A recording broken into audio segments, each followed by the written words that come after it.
Segunda de Corintios.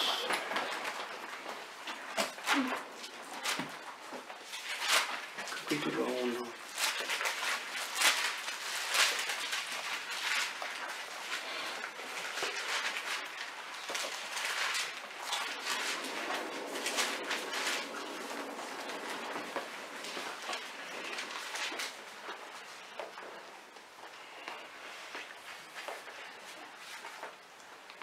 Uno, 8. Porque, hermanos, no queremos que ignoréis acerca de nuestra tribulación que nos sobrevino en Asia, pues fuimos abrumados sobremanera, más allá de nuestras fuerzas, de tal modo que aún perdimos la esperanza de conservar la vida. Pero tuvimos en nosotros mismos sentencia de muerte, para que no confiásemos en nosotros mismos, sino en Dios, que resucita a los muertos, el cual nos libró y nos libra, y en quien esperamos que aún nos librará de tan gran muerte,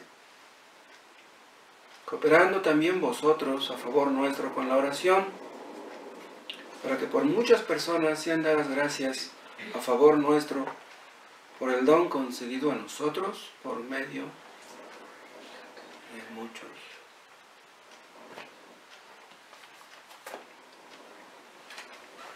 No leímos antes, pero por ejemplo en el 4 habla de tribulaciones, ¿sí? El versículo 6 habla de si somos atribulados. Y al final del 6 habla sufrir las mismas aflicciones. En el 7, ya casi al terminar, habla también de las aflicciones.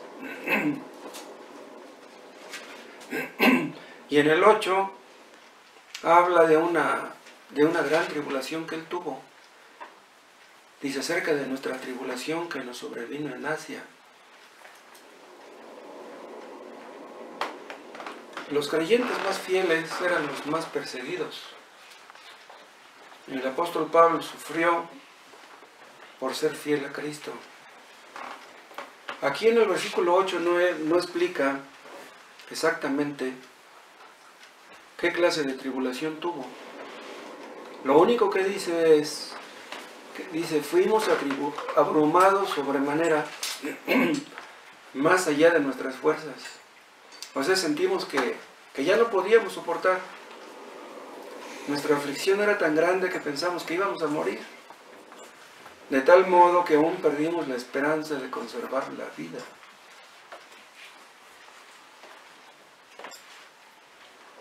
Ellos pensaban que posiblemente pudieran morir. Dice en el 9, pero tuvimos en nosotros mismos sentencia de muerte. Hay otra traducción que en lugar de decir sentencia, dice respuesta. Tuvimos en nosotros mismos respuesta de muerte. ¿Pero qué quiere decir eso? Bueno, si analizamos la palabra respuesta, podría ser la explicación esta. Estaban tan afligidos que decían, tal vez moriremos hoy. Pudiera ser que hoy mismo nos toque morir. ¿Y cuál era la respuesta? Que sí. Tenían respuesta de muerte, sí. De seguro vamos a morir hoy. ¿Cómo se siente un sentenciado a muerte? Dice aquí, tuvimos en nosotros mismos sentencia de muerte. Una persona que sabe que ya va a morir en la silla eléctrica por la inyección letal, o antes cuando les cortaban el cuello, pues estaban viendo el reloj y sabían que ya se estaba acercando poco a poco el momento de su muerte. Así se sentiría el apóstol Pablo. Pero nosotros sabemos que no murió, al menos en ese momento, murió mucho tiempo después. Entonces Dios lo libró. Pero si Dios lo iba a librar, ¿por qué permitió que llegara hasta ese punto? ¿Por qué Dios permite a veces que seamos afligidos? Dios es el dueño de nuestras circunstancias. Si Dios quiere que que amanezcamos enfermos, con graves problemas, que perdamos el trabajo, que tengamos un accidente o cosas por el estilo, a Dios no le cuesta ningún trabajo. ¿Por qué Dios permitió que el apóstol y sus acompañantes llegaran a ese punto? La respuesta está ahí, al final del 9. Dice, para que no confiásemos en nosotros mismos, sino en Dios, que resucita a los muertos. O sea, si ellos ya se sentían con la soga en el cuello y luego eran librados, ¿a quién le iban a dar las gracias? No a ellos mismos, no a la gente, sino a Dios. O sea, ya se sentían a un paso del ataúd, a un paso de la tumba, pero Dios los libró, y eso les ocurrió muchas veces. Y dice Pablo que eso lo hizo Dios para que aprendieran a confiar en Dios. ¿Saben una cosa? Es muy difícil que aprendamos a confiar en Dios. Y Dios nos obliga a eso. Él quiere que confiemos en Él. Nosotros entendemos que Dios es bueno, que Dios es todopoderoso, que Dios es santo, que Dios es justo. Él no hará nada injusto, nada incorrecto. Así lo entendemos. Pero una cosa es decirlo y otra cosa es creerlo en el fondo de nuestro corazón. ¿Saben por qué? Porque durante muchos años aprendimos a confiar en nosotros mismos. Hacíamos las cosas como se nos ocurría, como nos parecía correcto. Tal vez ni pedíamos consejo. Nos metíamos en un asunto y en otro, como nos parecía bien. Y es posible que después de ser creyentes nos llegue a ocurrir lo mismo. Que en lugar de confiar en Dios, en lugar de consultar con Dios, nos metamos en un asunto confiando en nosotros mismos. Ustedes saben que Dios es todopoderoso, pero ¿lo creen realmente? Cuando tenemos la soga en el cuello decimos, bueno, sí, Dios puede librarme. Si quiere, pues Él es todopoderoso. ¿Pero querrá? Porque a lo mejor no quiere. Y las dudas pueden llenarnos de angustia, de desesperación. Dice al final del 9, para que no confiásemos en nosotros mismos, sino en Dios que resucita a los muertos. Eso es lo que aprendió Abraham. Abraham estuvo dispuesto a quitarle la vida a su hijo.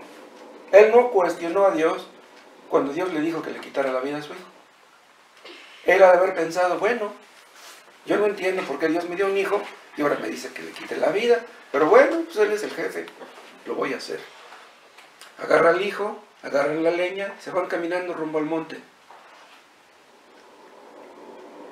Y por la plática que hay entre ellos, entre Abraham e Isaac, podemos darnos cuenta que Abraham estaba lúcido. A pesar de su edad y a pesar de la crisis tan fuerte en la que estaba, él estaba lúcido. Eso es increíble. Porque cuando nosotros somos angustiados, somos afligidos, como que no reaccionamos. O sea, nos llenamos de dudas, nos llenamos de temores, y etcétera. Pero Abraham dice, bueno, Dios me dio un hijo cuando ya no cabía esperarlo. Si me dice Dios que lo mate, bueno, pues Él me dará otro. Él es todopoderoso. Y no le tembló la mano cuando agarró el cuchillo para matar a su hijo. Ya iba derechito y le dice Dios, no, dice, no lo mates. Entonces entendió Abraham que efectivamente Dios resucita a los muertos. O sea, él ya daba por muerto a Isaac. En su mente ya estaba muerto. Vean ustedes la fe de Abraham. Y entonces entendió que un día el Hijo de Dios vendría al mundo y que moriría y que Él sería nuestro sustituto. ¿Se acuerdan que Dios le dijo, no lo mates? Entonces Dios le mostró un carnero trabado por los cuernos, dice, mejor mata a ese. Entonces entendió Abraham lo que nunca antes había entendido. Aprendió a confiar en Dios. Si antes ya había confiado, después de aquello, mucho más confiaría. Para que nosotros aprendamos a confiar en Dios, es necesario que renunciemos a toda confianza en nosotros mismos. Pero es muy difícil porque normalmente nos tenemos en muy alto concepto. Creemos que somos muy listos.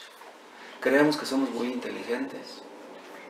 Pero cuando Dios nos humilla y cuando Dios nos aflige, entonces nos da miedo. Entonces vemos las cosas en su debida dimensión. Dios quiere que no confiemos en nosotros, sino en Él. El apóstol Pablo sentía la soga en el cuello y llegó al punto de decir, digamos, en su mente, en estos momentos no hay nadie que pueda ayudarme. Nadie. El único que me puede ayudar es Dios. Nosotros, por ejemplo, tenemos la tendencia de que si tenemos un problema económico muy fuerte, así un problema repentino, pues voy a ir con mi compadre, voy a ir con mi tío que tiene dinero, voy a ir al banco, etc. O sea, buscamos quién nos ayude en el problema, quién nos meta el hombro. Pero eso no está bien. Primero deberíamos de pensar en Dios y decir, Dios, ¿qué me quieres enseñar a través de esto? ¿Me quieres enseñar a confiar en ti? Ok, Señor, yo quiero confiar en ti. Dime qué quieres que haga. Estoy en un problema. El apóstol Pablo entendió que nadie podía ayudarle en aquella situación. Entonces, para que él llegara a ese punto, él entendió primero que no había llegado por obra de la casualidad. Dios no lo quiera, sufrimos un accidente y se nos rompen unos cuantos huesos, unas cuantas fracturas. Eso no es casualidad. ¿Cómo va a ser eso casualidad? Entonces, ¿cuál sería nuestro deber? Señor, ¿qué me quieres enseñar a través de mis costillas rotas? ¿Qué debo aprender? Tú tenías diseñado para mí que me rompiera estas costillas. Dime qué quieres decirme. ¿Quieres enseñarme una lección? ¿Quieres enseñarme a alabarte, a confiar en ti? Yo quiero aprender lo que tú me quieras enseñar. Dios tenía preparada la aflicción, pero también la consolación. Vean 2 Corintios, capítulo 1,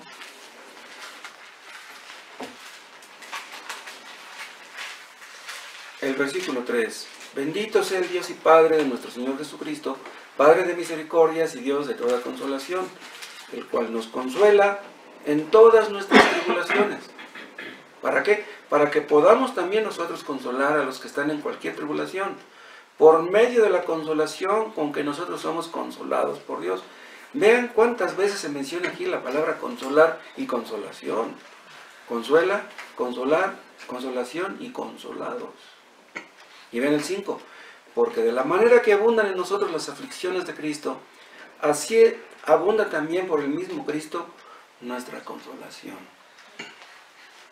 Y vean esta palabra repetida otra vez en el 6. Pero si somos atribulados es para vuestra consolación y salvación. O si somos consolados es para vuestra consolación. ¿Qué quiere decir esto? Que Dios nos aflige en su providencia, nos mete en el hoyo y luego nos consuela y luego nosotros aprendemos a consolar a otros. Tenemos la tendencia a ser hipercríticos, a ver los errores ajenos. En lugar de ver los errores nuestros, vemos los errores ajenos. Una persona llena de soberbia, una persona que nunca ha sufrido, no puede consolar a nadie. No puede. No sé si ustedes hayan escuchado leído un sermón de Spurgeon, donde él narra que iba en un tren en Inglaterra, iba un hombre que llevaba un pie enyesado, y llevaba el pie enyesado así subido en una banca, ¿no? Tenía que llevar el pie estirado, ¿no? Entonces pasa el que checa los boletos y le dice, baje ese pie de ahí. Dice, ¿qué cree usted que los asientos son para que la gente suba los pies? No, pues el hombre bien avergonzado, pues ya baja el pie del asiento, ¿no? Iba desocupado el asiento. ¿Qué perdía con dejarlo subir el pie en el asiento, no? Y ya el checador ya se fue. Y voltea y le dice Spurgeon, dice, ¿sabe usted por qué fue tan duro conmigo ese hombre? Dice, porque él nunca se ha quebrado una pierna. ¿Sí? Cuando nos quebramos una pierna, podemos consolar y comprender a los que se quiebran una pierna. Sí.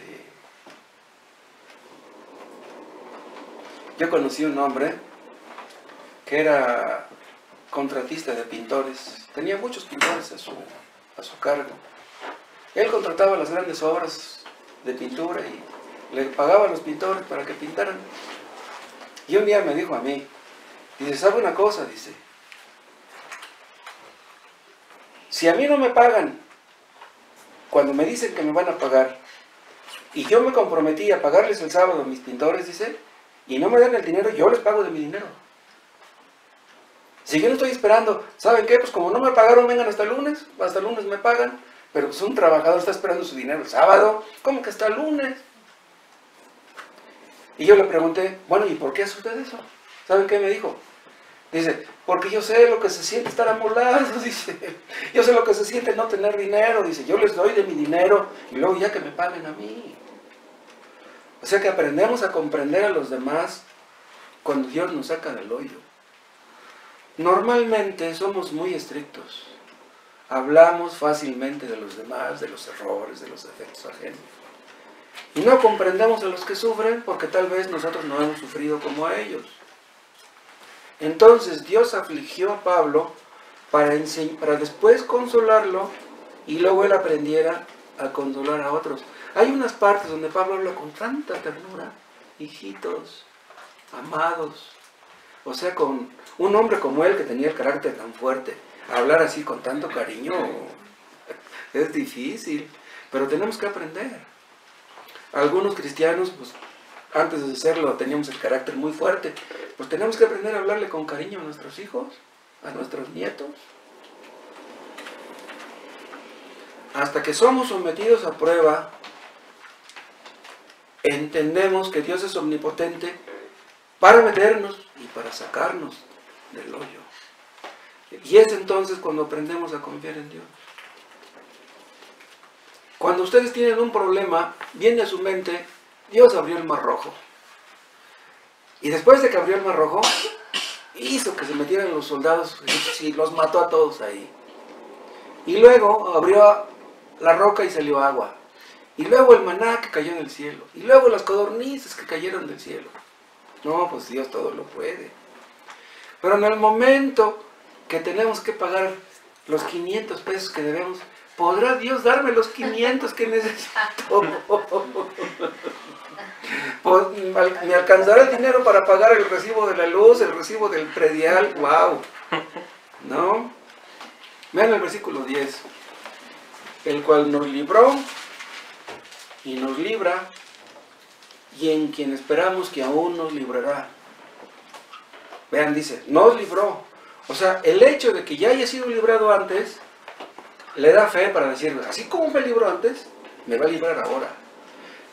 Y no solamente me va a librar ahora, me va a librar cuantas veces sea necesario, porque Él todo lo puede. Vean, cuando Dios escucha nuestra oración y nos saca de un hoyo, entonces nuestra fe crece. Entonces entendemos que Dios oye,